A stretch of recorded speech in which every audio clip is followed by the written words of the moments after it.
action. The complete white. Good evening. I'm Norma Rashid. And I'm Jerry Springer. Next on News 5 tonight, Dan Quayle and Al Gore don their gloves and deliver several rounds of political punches at tonight's debate. Also, the big boats start arriving for Cincinnati's Tall Stack celebration. We'll go live from the river. And Sports Illustrated paints a harsh picture of Reds management. It's all next. I went to... It was an in-your-face kind of debate as the vice presidential candidates squared off.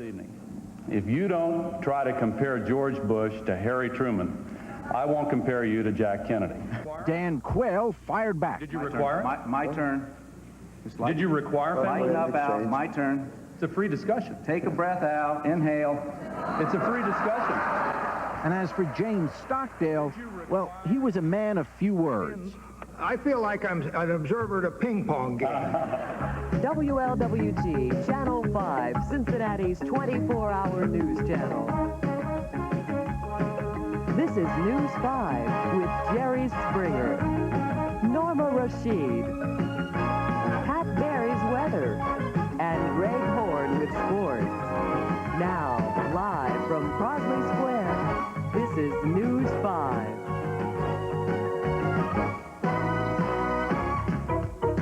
Good evening. The first and only scheduled vice presidential debate was filled with fireworks from the beginning. Dan Quayle and Al Gore collided in a fierce finger-pointing confrontation.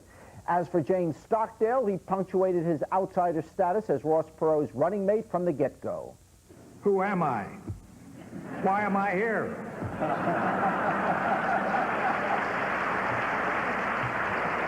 I'm not a politician. Everybody knows that. So don't expect me to use the language of the Washington Insider. But the two professional politicians acted more like bickering schoolyard adversaries while Admiral Stockdale stepped in with the occasional zinger. And the open format allowed Senator Al Gore and Vice President Dan Quayle to turn the discussion into a shouting match. That is, why is Bill Clinton qualified to be president of the United States? You've talked about Jim Baker. You've talked about trickle-down economics. You've talked about the worst economy in 50 years. You haven't told us one reason why Bill Clinton is qualified to be president of the United States. I'll be happy to. I want to go back and make a point. Well, you've asked me a question. If you don't answer my question, I will answer yours. I made a statement. The two also locked horns over the question of trust and truth in the presidency. And the leaders sit down and they will negotiate and they will come to agreements with people that they trust. And this is a fundamental problem with Bill Clinton, is trust and character. George Bush, in case you've forgotten, Dan, said, "Read my lips. No new taxes." And the accusations were flying at a fast and furious pace as well when the subject turned to alleged political waffling on the issues, aimed at everyone from the president to both vice presidential nominees. But when it came right down to it, perhaps it was the least outspoken of the trio who summed up the tone of tonight's debate the best. And I think America is seeing right now the reason this nation is in gridlock. The second of the three presidential debates will be held Thursday night in Richmond, Virginia. I'll have some thoughts about tonight's showdown later on in commentary. We get other reaction to tonight's debate from some people who rarely get a chance to express their views publicly. They have just been added to the layoff list. News 5's John London watched the debate with them. The understudies at Georgia Tech University had quite an attentive audience some 450 miles away.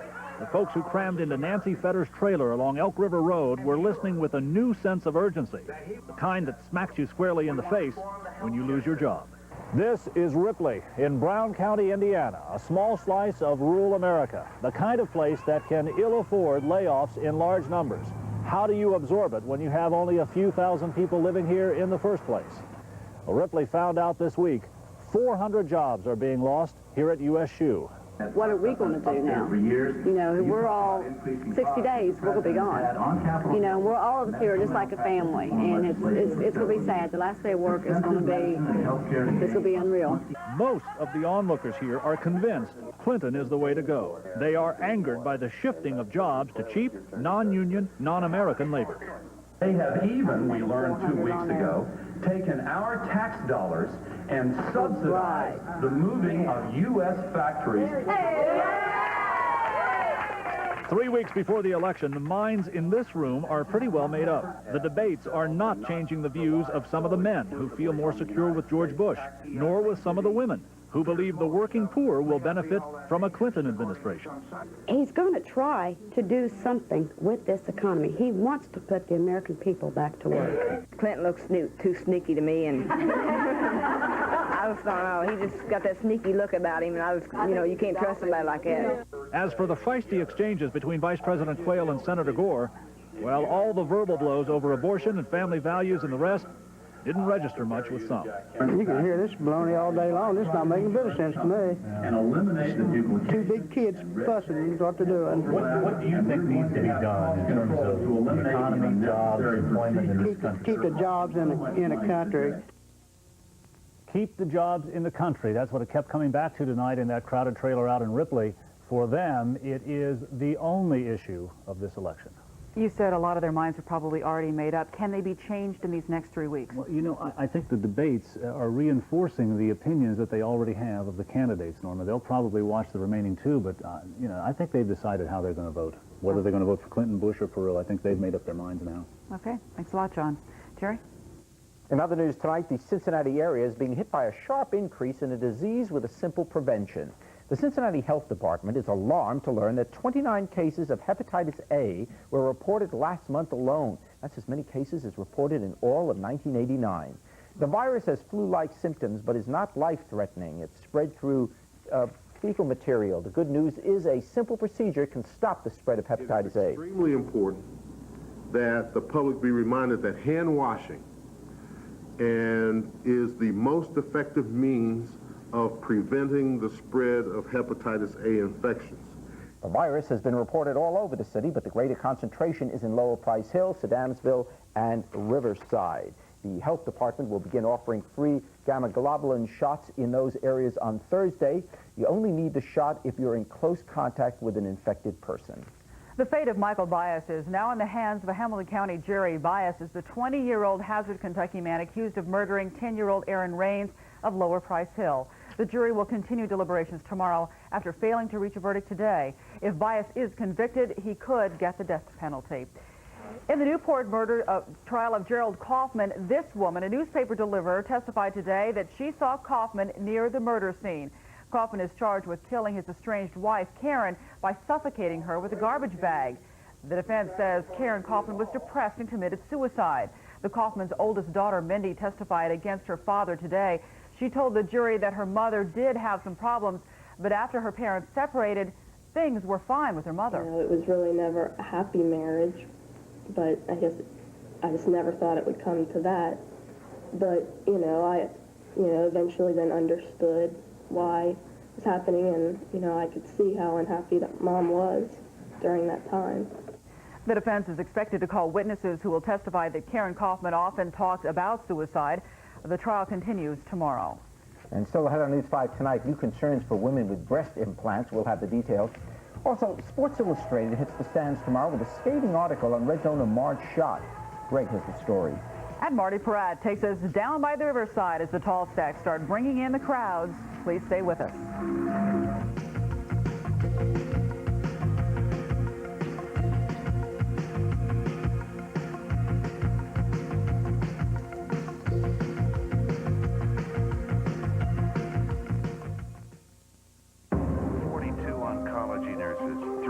We have more cancer-qualified support staff. 10 medical oncologists, 8 radiation oncologists. More board-certified cancer specialists. 2 linear accelerators. And more cancer-fighting weapons than any other area hospital.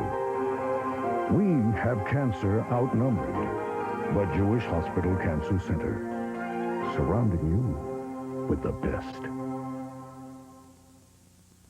Guess how much Shoney's 24 shrimp dinner costs, and that includes potato and soup salad and fruit bar. Go on, make a guess. Quickly. Ah, you're way over! That's right, Tom. And the answer is $4.99. Wednesday nights at Shoney's, 2 kids 12 and under can eat free with each adult meal purchase. So, who wants to take us?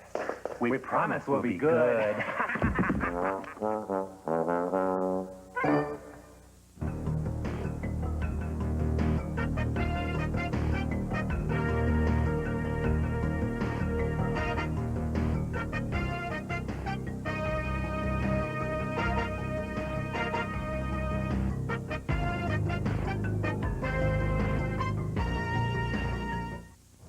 When I was elected county commissioner 2 years ago, a lot of criminals were walking the streets because we didn't have enough jail space.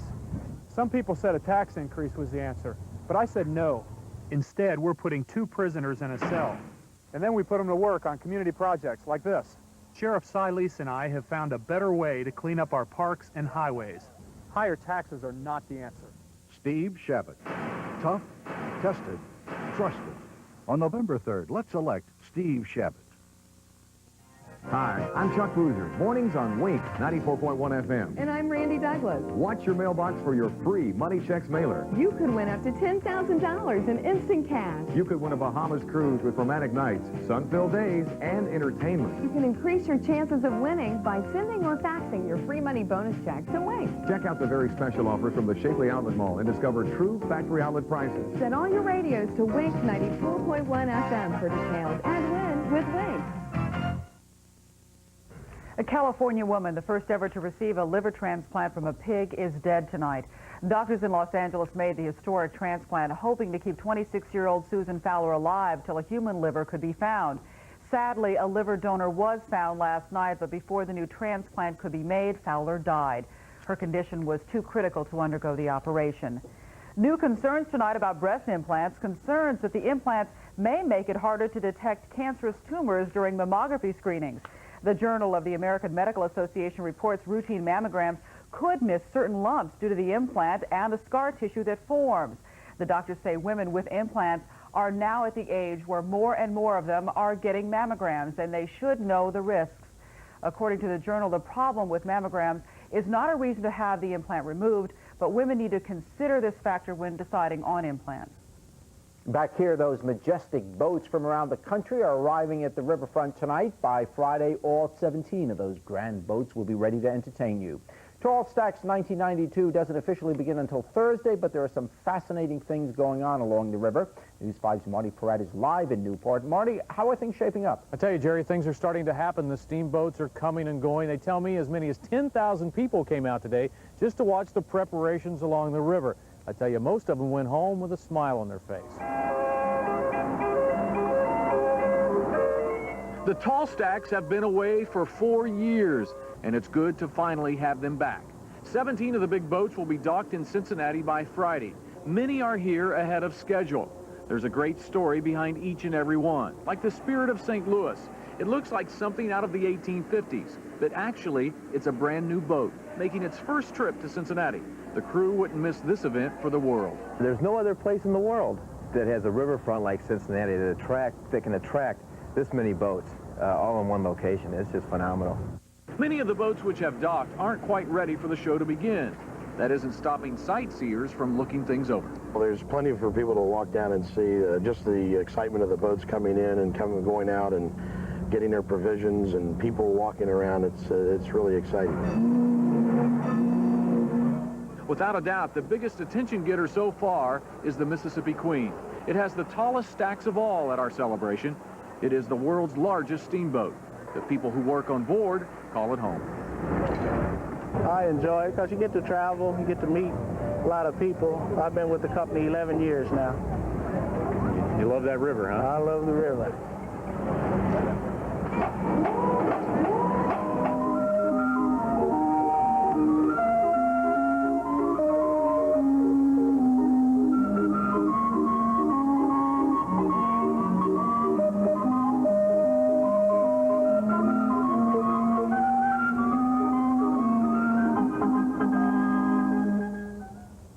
The sights and sounds of the Mississippi Queen. We're going to be seeing a lot of that and hearing a lot of that in the days ahead. I tell you what, there's lots of things happening on the Kentucky side this time in Tall Stacks 92. They're building an old Army fort over here in Newport. It's going to be right out of the Civil War era. It should be pretty neat.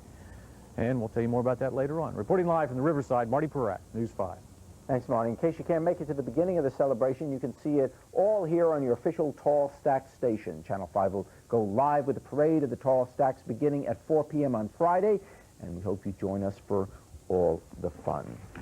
Question being, of course, what's the weather going to be like? What's the weather going to be like? Well, I can tell you the next 5 days we're going to have the warmest weather we've had in quite some time, and certainly the coldest weather we've had in quite some time. I'll tell you when all that's going to be here. just a little bit. Speaking of chili. Speaking of chili, Sports Illustrated. The Reds in recent events are featured in this week's Sports Illustrated. The article is entitled Dog Days, and in it, the Reds president takes some vicious shots.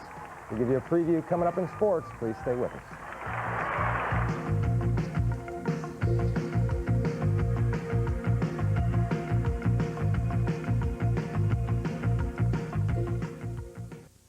Since becoming Hamilton County prosecutor, Joe Dieters has begun the first county environmental prosecution team in the state of Ohio. Dieters sought the first indictments against parents who refused to pay child support. Dieters has vigorously prosecuted violent criminals and has initiated a victims assistance program. Joe Dieters knows that the best way for Hamilton County to keep and attract jobs is to make our streets safe. Strong, fair, new leadership. Joe Dieters for Hamilton County prosecutor. You've never seen anything like it. Oh my gosh. It's a whole new kind of TV. This, ladies and gentlemen, is Jeb Stewart, the official dog of this television show. Expect the unexpected. I don't make anything up on this show. I don't have to. On the Rush Limbaugh Show. This show is going to the Museum of Broadcasting for archival purposes because it's going to be so good. Rush Limbaugh, following The Tonight Show with Jay Leno.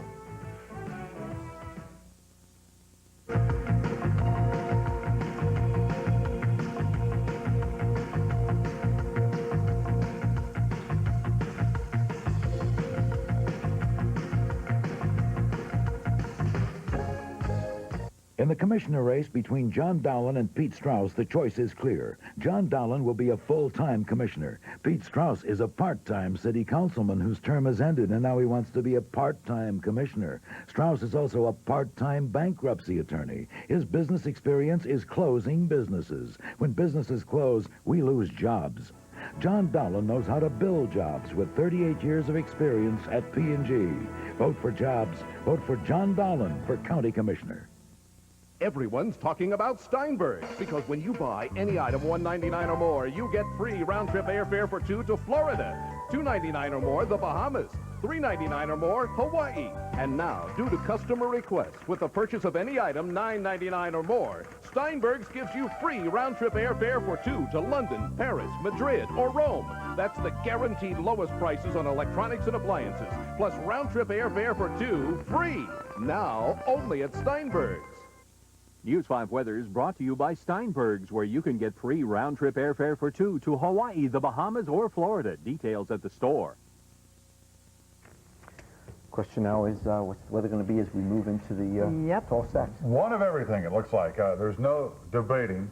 We are going to have definitely a lot of warm weather for the next couple of days and very chilly weather for the weekend. Just don't point your finger at us and yell a lot. No, I'm just going to be here and just do my thing, okay? Okay. No ping pong matches here. Let me show you exactly what we look like today. Morning low is kind of chilly at 38 degrees and some light frost, especially north. Our high this afternoon got up to 65, but tomorrow we are going to be a full 10 degrees warmer than that. Pretty good night out there right now. We've got 50 degrees and 59% humidity. Winds from the south at 7 miles an hour. Our barometer is 29.97. Take a look at this satellite picture. A few clouds just to our north. You see them around Dayton and up through Toledo, up to Fort Wayne. We are fairly clear now. I'm going to call it partly cloudy overnight, but it looks like a southerly flow of air will keep us from getting too much colder. I'm going to call it 45. Live radar, let me show you what's going on right now. Showers taking place east of Dayton, almost to Columbus, around Springfield and up towards Fort Wayne. This is ahead of a warm front that's already just trying to move through the tri-state in the next couple hours. That warm front is going to give us 75-degree temperatures for tomorrow. It should be pretty good. Here's where everything is on the map. High pressure has been dominating our weather, actually scooting out. This warm front moving through and the showers just ahead of it. See what happens tomorrow. We'll be in this warm sector at 75 with a mix of clouds and sun. This cold front actually isn't going to move through. Everything's going to move to the northeast. So another nice day on Thursday with the chances of a couple of showers maybe late tomorrow night, early Thursday. We'll be fairly close to this front, but it won't actually move through. It'll give us a few clouds, but we're on the warm side. I think Thursday 78 degrees, and it could actually be 90. Warmest we've seen in quite some, I mean, 78 degrees, actually 80. I didn't mean to scare you. The warmest we've seen in quite some time. Here's the cold front that's going to move through very quickly and trigger showers and the possibility of thunderstorms on Friday because of the big difference in the warm air on this side and the much chillier air on this side. Talking about 73 for Friday and then only 53 for a high on Saturday. and only 47 degrees on Sunday. So it will clear out for the weekend, but the bitterest, coldest air we've seen in quite some time. Forecast for the travel weather looks like this. Sunshine on the west coast, but cooler. Windy again in Dallas and rain likely for Detroit. Our forecast looks like this overnight. It'll be partly cloudy and mild with a low temperature about 45 degrees. During the day tomorrow should be wonderful. A mix of clouds and sunshine. It'll be warm and windy with tomorrow's high 75. The 5-day forecast really does tell the story. Over the next couple of days, a mix of clouds and sun. Friday, the transitional day with the front moving through, triggering showers and the possibility of some thunderstorms. Saturday and Sunday we clear out. But the big story over the next 5 days is temperatures. 75 tomorrow, 78 on Thursday, may hit 80, 73 on Friday before the thunderstorms, and then we're talking about a big drop in temperature. Saturday, a morning low of 40 and a high just at 53, and it'll be very windy, so it'll feel even chillier than at 53. And then it looks like it could happen on late Saturday night, early Sunday morning. Our first freeze dropping down to 30 degrees and a high Sunday at 47. So some really chilly temperatures coming up. So the next 2 days be warm, unseasonably warm. Our high's only at 68 right now. And then on Friday, we'll have 3 or 4 hours of showers and storms. Then after that, the bottom falls out and really chilly. So if I got it right, we need short sleeves, a sweater, a raincoat, an umbrella, and a heavy coat. What you don't need is snowshoes. That's about it. Yep, everything else pull out of the closet. Everything you own, you'll need at some point over the next 5 days. I think I'm going to have to pack to go down there. So yes, you are. That. In commentary tonight. Now the running mates have had their day. Certainly a more strident affair than Sunday night's debate. Will it sway the voters at all? The subject of Jerry's commentary. Jerry? Thanks, Norma. But for its entertainment value, providing political pundits something to talk about and comics something to joke about, vice presidential debates are as meaningless as the vice presidency. I know a president could die or become incapacitated or be otherwise chased from office, as has too often happened in our lifetime, and then the vice president would have to take over. But as we've noticed in past elections, particularly in the last one, voters will laugh about the running mate, cheer him or ridicule him, but will hardly ever let the number 2 spot on the ticket dictate whether they'll vote for the number 1 spot, that is, how they'll vote for president. Surely no vice president in the modern era has been so universally panned as Dan Quayle, and so lowly held, according to the polls, in public esteem, and yet it didn't stop George Bush from winning in a veritable landslide back in 1988. So unlike the presidential debates, where how the candidates come off is significant in swaying undecided voters, how Quayle, Gore, and Stockdale did tonight doesn't matter a hoot, other than it gave each of them a chance to blast away at the head of the other guy's ticket. So Quayle could go after Clinton's character, Gore could lament the condition Bush has left America in, and Stockdale, well, he could simply echo Perot and say, plague on both your houses. We need a clean sweep in Washington. So go ahead, let's all argue over who won tonight, whether Quayle was better than expected, whether Gore was as good as predicted, and whether Stockdale did okay for a guy we never even heard of. But remember this, it doesn't matter. If you don't believe me, ask Lloyd Benston. Back in '88, he did great. For America's 500th birthday, Swallens is celebrating with great Columbus Day freebies. Buy selected home entertainment and major appliance items and get Swallens gift certificates, BB Riverboat certificates for 2, or a Caribbean weekend cruise for 2. RCA's home theater TV with surround sound and color picture-in-picture, just $9.99. Get those features with RCA's 35-inch home theater, just $16.99. Or choose this model with noise reduction and parental control for only $19.99. RCA's 52-inch projection TV has its own 10-watt stereo amplifier. Factory-trained service and knowledgeable sales staff at Swallens, where the prices are always low. Swallens, where the customer is number 1. We owe you a value. Halloween is the time to let your imagination have fun, and the fun always begins at Michael's. For wearables, you'll find the best selection of T-shirts, sweatshirts, and pant sets in adult, youth, and toddler sizes. Embellish with paints and Halloween appliques to create your own unique costumes and one-of-a-kind designs. And as a special Halloween treat, this week you can take advantage of savings on raglan sleeve sweatshirts. For the most fun this Halloween, there's no place like Michael's.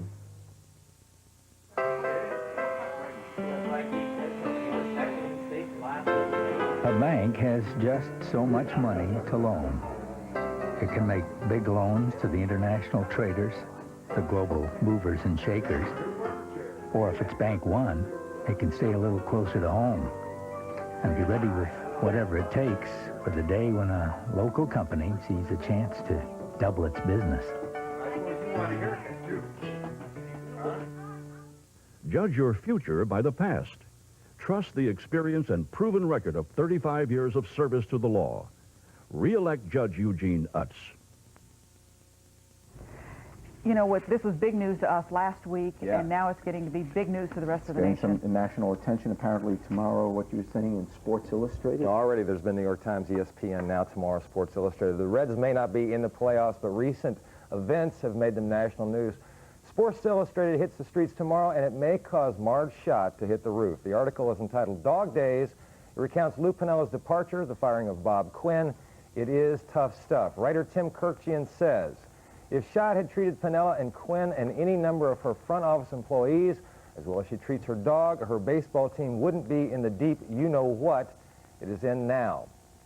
Unidentified Reds players are quoted in the story. One says, the dog is a big, big negative. It's embarrassing for the players. They talk all the time about how angry they are about it. The fans laugh because they're embarrassed.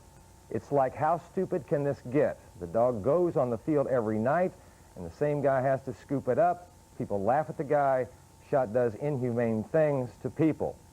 Another unidentified player is quoted in the story saying, Marge just doesn't get it. Her only two concerns are her dog and money. We're hoping she buys the zoo and sells the team.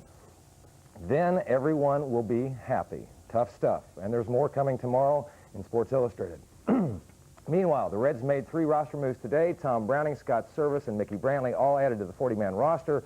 Further indication that Director of Player Development Jim Bowden has the GM job, and an announcement is forthcoming. Sports Illustrated on the stands tomorrow. And how about this? After being down 3-1 in the National League playoffs, it appears the Pirates will push it to 7 games.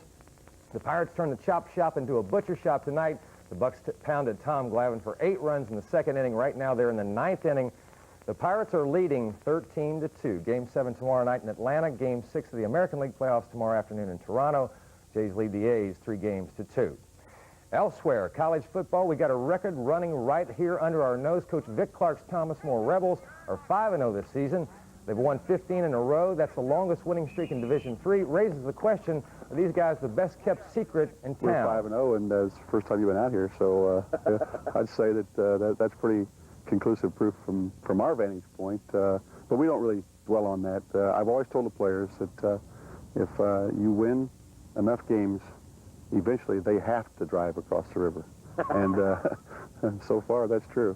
And we did. Get this. The Blue Rebels have outscored opponents 164-86. Saturday, they play Tennessee Wesleyan at home. George Vogel will have more on Thomas More tomorrow. In college basketball, it looks like the Bearcats have lost out on a big one. It appears they'll lose prep standout Damon Flint, Ohio State. The star guard at Woodward had made UC one of his finalists, but he's called a press conference in the morning. It's believed he'll make Ohio State his choice. Woodward getting it that Flint prefers Randy Ayers' coaching style. He apparently sees Ayers as a little more laid back and relaxed than Bob Huggins. In high school soccer tonight, Dick Arslan and his top-ranked Roger Bacon squad at Elder. Bacon goes the second half minus a player because of a red card penalty. Elder capitalizes. Jeff Cummings of Elder gets a goal off the header. Game tied at 2. But with 3 minutes to go, Bacon's Sean Feldhaus comes through. Big play coming up. Drills one from the corner. Bacon wins it 3-2. They're #1 in the city. Meanwhile, #2 Anderson keeps pace. They beat Northwest tonight 7-1. And in volleyball, Mercy takes Purcell Marion. Bobcats are 16-3. Looking very good, the Bobcats. Strong stuff from Sports Illustrated. Yeah, and it's not the kind of publicity you like to see, but I guess when you're in the... No, and a lot of people will say it's unfair, and they'll wonder why that a player would be willing to take Marge's money and criticize her in a format such as Sports Illustrated. But it's common in baseball. You and I were talking in the office.